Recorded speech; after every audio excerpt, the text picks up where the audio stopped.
നമസ്കാരം ഫ്രണ്ട്സ്, എൻ്റെ മറ്റൊരു വീഡിയോയിലേക്ക് സ്വാഗതം. അപ്പോൾ ഈ ഇടയ്ക്ക് ഞാൻ ഒരു പരസ്യം കണ്ടു. അതായത് നിങ്ങളെല്ലാവരും കാണുന്നവരായിരിക്കും, ടി വിക്കകത്ത് ഇഷ്ടംപോലെ പരസ്യം വരുന്നുണ്ട്. അപ്പോൾ അതിനിടയ്ക്ക് ഞാൻ വെറൈറ്റി ഒരു പരസ്യം കണ്ടു. അതായത് നമ്മുടെ വിക്സ് ഗുളികയുടെ ഒരു പരസ്യമാണ്. അപ്പം ആ ഗുളിക വെറും 1 രൂപയ്ക്ക് നമ്മൾ വാങ്ങിച്ചുകൊണ്ടിരിക്കുന്ന ഒരു ഗുളികയാണ്. അതായത് ഒരു മിഠായിയാണത്. അപ്പം അത് നമ്മൾ 1 രൂപയ്ക്ക് വാങ്ങിക്കുന്ന സാധനം അത് ഇച്ചിരി കൂടെ വലുതാക്കി എന്നുള്ള രീതിയിലാണ് ഈ പരസ്യം കാണിക്കുന്നത്. അപ്പോൾ അതിനകത്ത് അഭിനയിക്കാൻ വരുന്നത് ഹിന്ദിയിലെ തന്നെ ഇപ്പോഴത്തെ ഒരു യങ് സ്റ്റാറാണ് അതിൻ്റെ അകത്ത് അഭിനയിക്കാൻ വന്നിരിക്കുന്നത്. കൂടെ വേറൊരു സ്റ്റാർ കൂടെ ഉണ്ട്, പണ്ടത്തെ ഒരു സ്റ്റാർ കൂടെ ഉണ്ട്. അപ്പം അവർ 2 പേരാണ് ആ പരസ്യത്തിൽ അഭിനയിക്കുന്നത്. ഈ 1 രൂപയുടെ മുട്ടായിക്ക് ഇത്രയും വലിയ നടന്മാരെ കൊണ്ടുവന്ന് പരസ്യം ചെയ്ത് വിജയിപ്പിക്കാനുള്ള തന്ത്രം, അതാണ് നമ്മുടെ മാർക്കറ്റിംഗ് ഫീൽഡുകളിൽ നടന്നുകൊണ്ടിരിക്കുന്നത്. ഒരുപക്ഷെ എല്ലാവർക്കും അറിയില്ലായിരിക്കാം, ഈ മാർക്കറ്റിംഗ് ഫീൽഡുകളിൽ ഈ പോകാതെ പോകുന്ന ഐറ്റംസ്, അതായത് വിക്സിനോട് കിടപിടിച്ചുകൊണ്ട് ഒരുപാട് മിഠായികൾ ഇപ്പം നമ്മുടെ മാർക്കറ്റിൽ അവൈലബിൾ ആണ്. അപ്പോൾ അതിൻ്റെ ബേസ് വരുമ്പോൾ ഇതിൻ്റെ സെയിൽ കുറഞ്ഞു വന്നു തുടങ്ങി. അപ്പോൾ അന്നേരമാണ് ഇവർ വലിയ വലിയ താരങ്ങളെ കൊണ്ടുവന്ന് ഈ പരസ്യം ചെയ്യിക്കുന്നത്. അപ്പോൾ എന്തെങ്കിലും ഒരു ചെറിയ അളവ് കൂട്ടുകയോ എന്തെങ്കിലും ചെറിയൊരു ഇൻഗ്രീഡിയൻസ് അതിൻ്റെ അകത്ത് ചേർക്കുകയോ ചെയ്യും, കാരണം നമ്മളത് വാങ്ങിക്കാൻ വേണ്ടിയിട്ട്.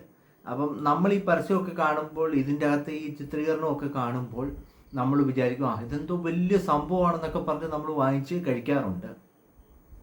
അപ്പം ഞാൻ ഇത്രയും പറയുന്നുള്ളൂ. ചിലപ്പം നമുക്ക് ചിരി വരാറുണ്ട് ഇങ്ങനെയുള്ള കാര്യങ്ങൾ കാണുമ്പോൾ. അതായത് 1 രൂപയുടെ വിക്സ് മുട്ടായിക്ക് വേണ്ടിയിട്ട് എത്ര കോടി രൂപയാണ് ഇവർ മുടക്കുന്നത്, അല്ലേ?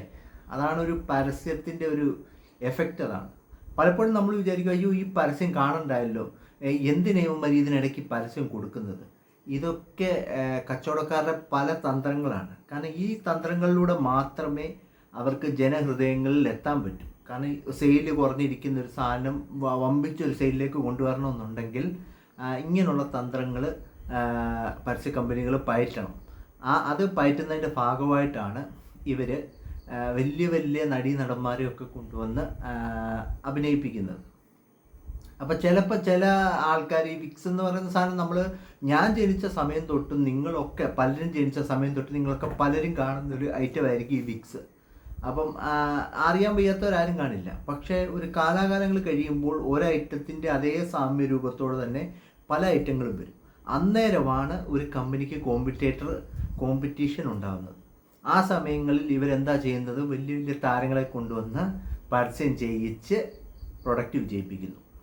അത് അവരുടെ ഒരു മാർക്കറ്റിംഗ് തന്ത്രത്തിൻ്റെ ഭാഗമായിട്ടാണെങ്കിലും നമുക്ക് നമ്മൾ കാണുമ്പോൾ നമ്മൾ ചിലപ്പോൾ ഒരു പക്ഷേ നമ്മുടെ മൈൻഡിൽ നിന്ന് ഈ വിക്സ് എന്ന് പറയുന്ന സാധനം മറന്നുപോയി കാണാം. നമ്മൾ വേറെ എന്തെങ്കിലും സാധനമായിരിക്കും ഉപയോഗിക്കുന്നത്. അപ്പോൾ നമ്മൾ വീണ്ടും വിക്സ് ഉപയോഗിക്കാൻ തുടങ്ങും. അതാണ് മാർക്കറ്റിംഗ് സ്ട്രാറ്റജിയിലേക്ക് പോകും തോറും നമ്മൾ പുതിയ പുതിയ കാര്യങ്ങൾ കാണും. ഒരുപക്ഷെ നമ്മൾ കണ്ടു മറന്ന സാധനം അല്ലെങ്കിൽ ഉപയോഗിച്ച് മറന്ന സാധനമായിരിക്കും, പക്ഷേ അത് പുതിയ രൂപത്തിൽ, ആ പഴയ വീഞ്ഞ് പുതിയ കുപ്പിയിലെന്ന് പറയത്തില്ലേ, അത് തന്നെ. അപ്പം എൻ്റെ ഒരു അനുഭവം നിങ്ങളുമായിട്ട് പങ്കുവെച്ചെന്ന് മാത്രമേ ഉള്ളൂ. അടുത്ത വീഡിയോയുമായി വീണ്ടും കാണാം. നന്ദി, നമസ്കാരം.